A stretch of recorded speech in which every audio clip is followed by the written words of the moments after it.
It's good to see everybody. Welcome to the weekly availability press conference during the session. A couple bills I'm excited about. First off, it's been a really good couple weeks. Having breakfast every Tuesday morning with the speaker and the pro tem, and everything's going well. I know they're working through a lot of subcommittee work and policy work as we're going to make 2025 an awesome year for the citizens of Oklahoma. A couple bills I've had my eyes on. House Bill 1024. It's the Bayshore bill. Bayshore's a great representative from the northeast part of our state, and it basically eliminates a mandatory, think about this, Oklahomans will think this is crazy. It eliminates a mandatory 6% markup on certain goods. So in other words, if you want to mark up the free market, if a company wants to sell the goods and mark it up 6% or 10% or 20%, that's fine. You let the market dictate whether consumers are going to buy that product. But if somebody wants to mark up a good at 5% or 4%, they should be able to do that. So excited to get that across the finish line. Also, Senate Bill 758, Kristen Thompson, eliminates the virtual school days. And it's something I talked about in the state of the state.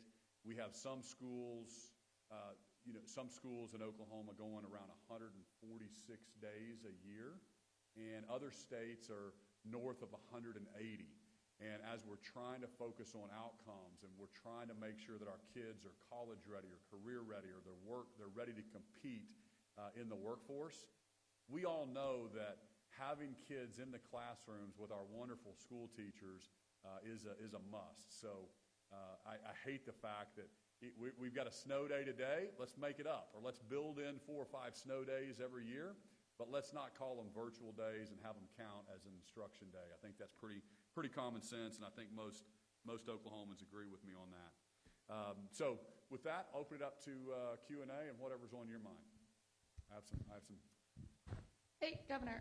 So you removed 3 board members from the State Board of Education yesterday. Can you tell us specifically why you did that?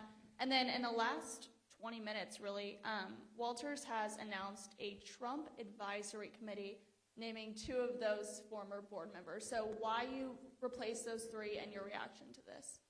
Yeah. So, well, first off, I want to thank them for their service to the state of Oklahoma. The governor has thousands of appointees to different boards and commissions, and this board in particular serves the pleasure of the governor. And so I felt like we needed a fresh set of eyes on that board, and it's really about outcomes. What are we here to do? And if you've got your education hat on, you're here to make sure that our kids are equipped and have the best education possible. So when I see our NAEP scores not improving, when I see things that are messed up or wrong, or kids being used as political pawns for some political, stunt, it's just frustrating. So I've been hearing from around the state, and finally, when we see the scores and the outcomes not being where they need to be compared to other states, I'm going to make a change. I'm going to do what I can as governor to make sure that we are focused on those outcomes. We're getting those kids ready for the workforce and competing in a very competitive world. What, you'd be a little more specific. I think we could probably guess 2 or 3 instances where maybe the superintendent has done something that you could consider that. But what do you specifically mean? The immigration thing or what? Yeah, I think the immigration thing is something that is really frustrating. When I talk to law enforcement, collecting data on kids and using them as political pawns is not something that helps law enforcement. And I've got to, people confuse these issues here. In Oklahoma, our Constitution says we're going to educate all kids. And I want to make sure that every kid feels safe and is being educated in the state of Oklahoma. Nobody has been stronger on the border than I have. And do we have to have a strong border? 100%. I sent our troops to the southern border in support of Governor Abbott. We were down there. The Biden administration with their open border policies have really led to some problems in our country. I'm so happy that President Trump, day one in office, closed that border. But to use our kids as political pawns is unbelievable to me. I was the first governor that set up what we call Operation Guardian. I think we probably in here talked about it a couple weeks ago. Operation Guardian is to get the criminals that have committed criminal acts, and I talked about it in my State of the State, that are in prison in the state of Oklahoma, and work with the Trump administration and Tom Holman, and Tim Tipton's had numerous conversations. I met with him when I was in D.C., and to figure out how do we get the criminal element, people that are breaking the laws, out of the state of Oklahoma. And so that's what we're focused on. I think that's what President Trump's focused on. And unfortunately, we've got people that are really trying to attack 6-year-old, 7-year-old, 8-year-old kids, and I'm not going to let that happen. So just to be clear then,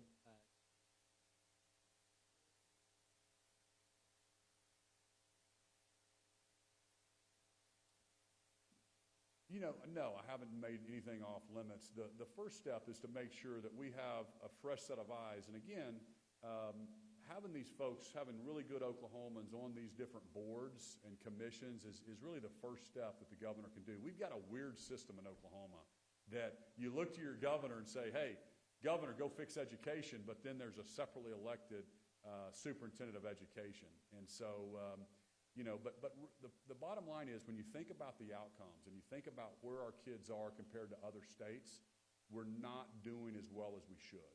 And so we have to get that fixed, and we've got to make sure that kids are learning in the classrooms. And that's the big overall picture here that I'm trying to make sure that we get a fresh set of eyes on that school board. When you speak with companies looking to move to Oklahoma, how often does Oklahoma's education ranking come up?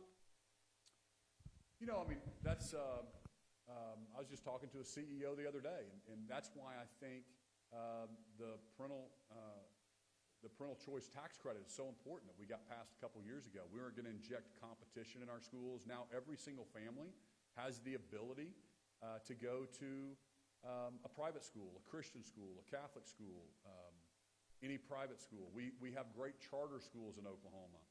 Santa Fe South is a school that we talk about.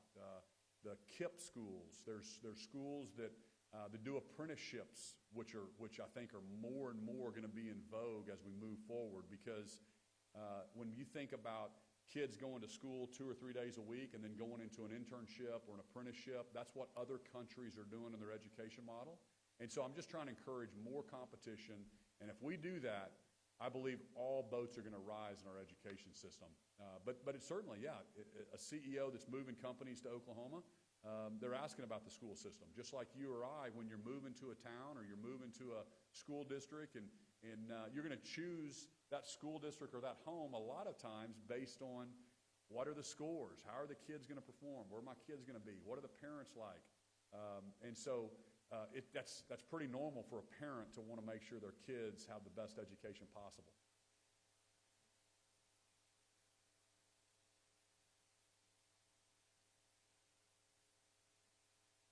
Sure.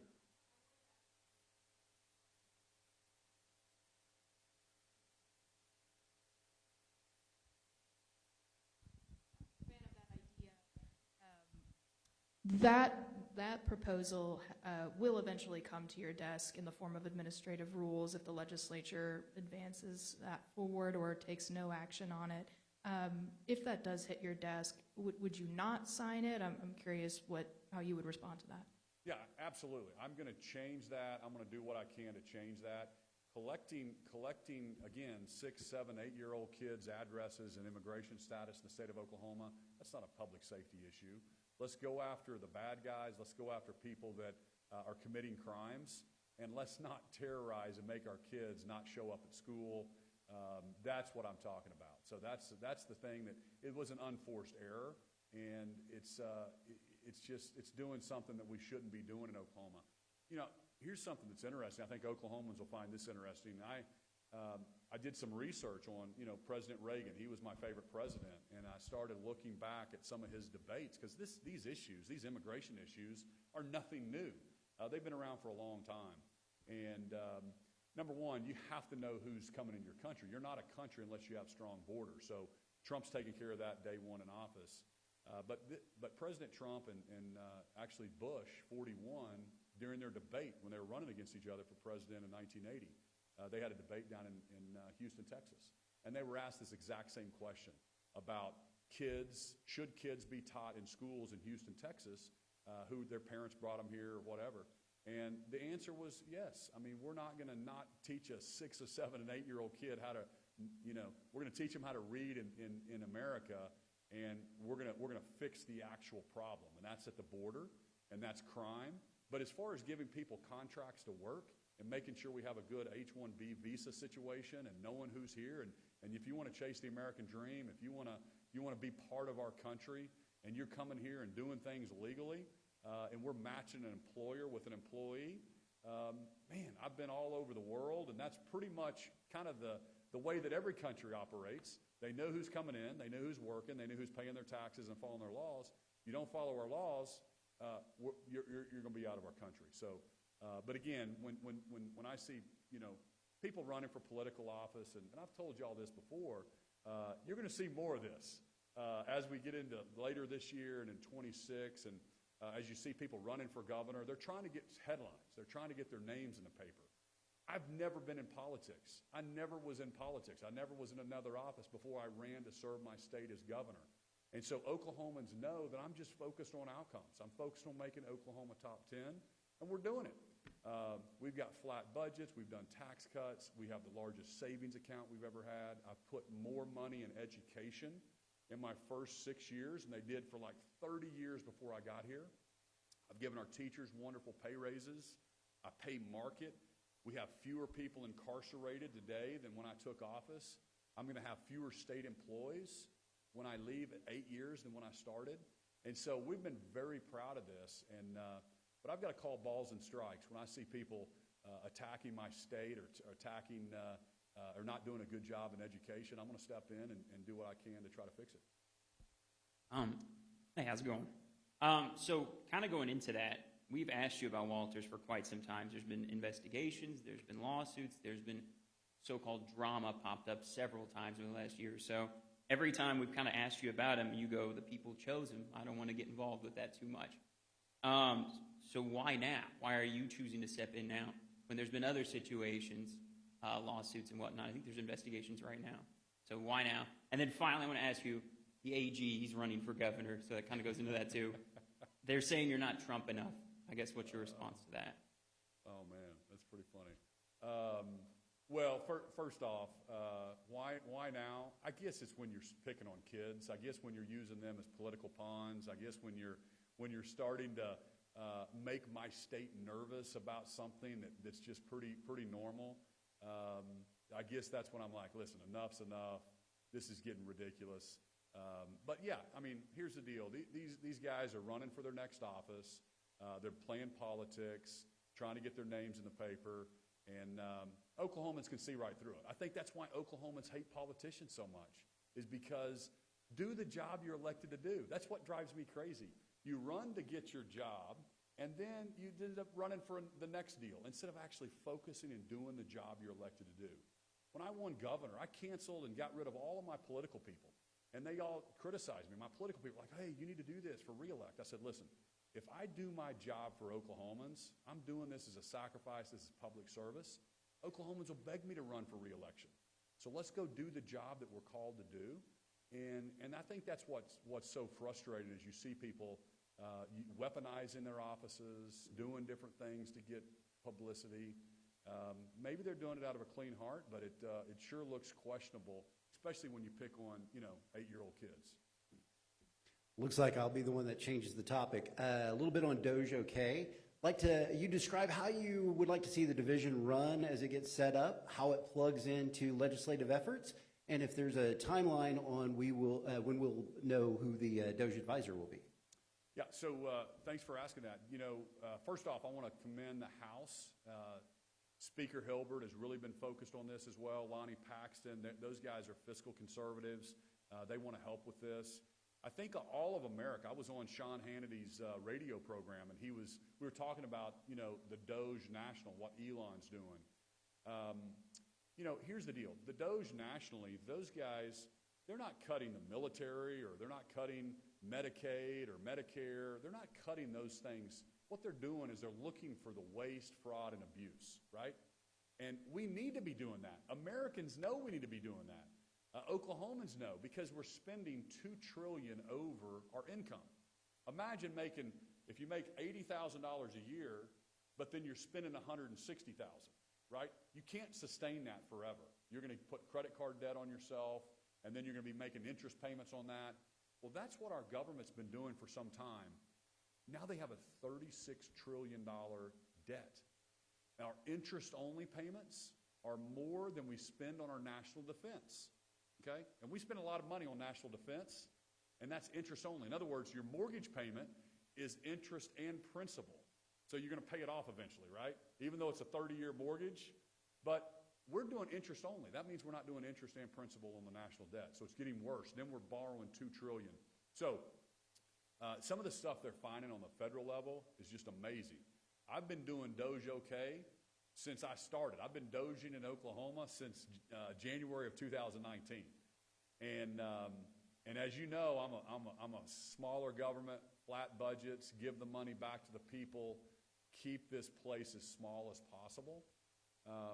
And so we're going to do that, and we're going to also let Elon and the president know if you need to cut the state budgets, because a lot of our budgets come from the feds, right? So California gets a lot of money from the feds, Oklahoma, Texas, Florida, all of us do.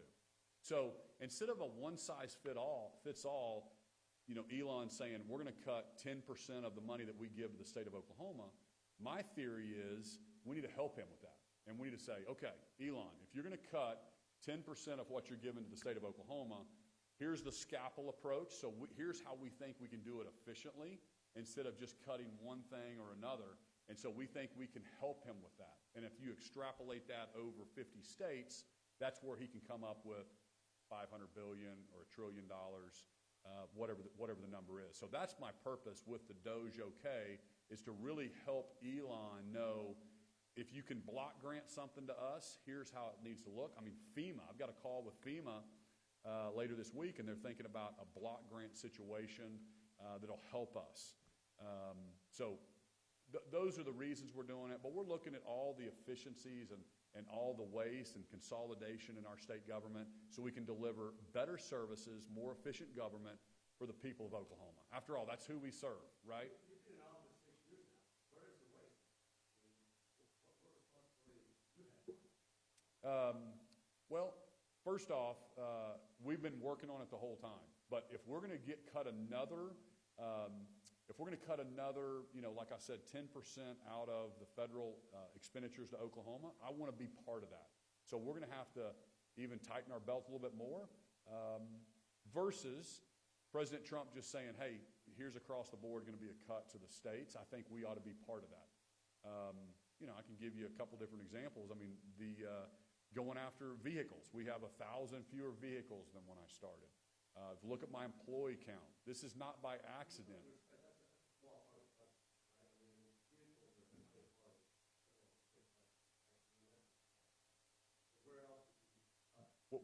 What's your question? Yeah. Well,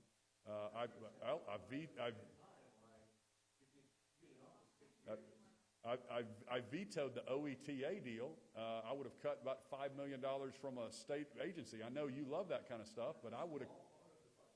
Listen, here's what people like you don't understand. If it's more than a ham sandwich, I'm going to look at it. $5 million here, $5 million there, it all adds up. It's all the taxpayer money. It's really easy for guys like you to try to spend other people's money. And so don't say it's a small part of the budget. If I can cut 1,000 vehicles, I think most of Oklahomans would say, great job, Governor, let's cut that. And but what may be small to you may not be small to others. So I'm going to cut as much as I can. I'm going to cut as much as I can.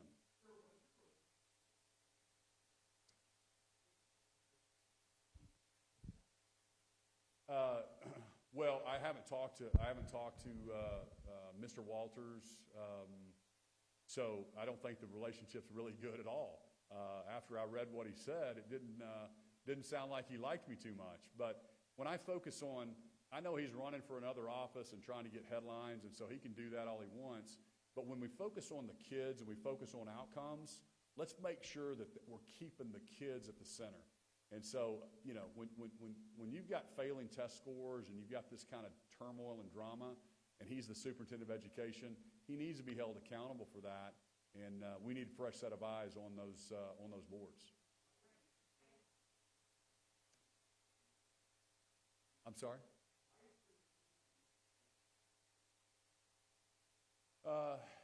Those are two people that I think I can work with, and they were on there, I believe, more recently than the others. And again, I mean, I switch out boards quite a bit. We have probably 3,000 appointments or so over an 8-year period. I mean, Chris Brule can probably give the exact number, but it's a lot of folks. And so I switch people out, and I even talked to Burdick. I said, hey, love your service to the state. Where else could we plug you in? So I'm not precluding these guys from serving again somewhere else. And I ruffle a lot of feathers. When I first got in, removing people from transportation or this department, they got their feelings hurt. But we've put them on other boards, and I believe that you need fresh set of eyes, right? Sometimes you need a shake-up. If you're not winning football games, you change your quarterback, right? If we're going 3-8 and something, I'm a guy that's not going to take – we will have a winning culture in Oklahoma. We want to be top 10. So if we're not top 10 in education, Oklahomans should be mad. We should try something else, right? I'm not going to sit back and not continue to use every lever I can to try to protect Oklahomans and try to make our education system better. God bless you. Thank you, guys.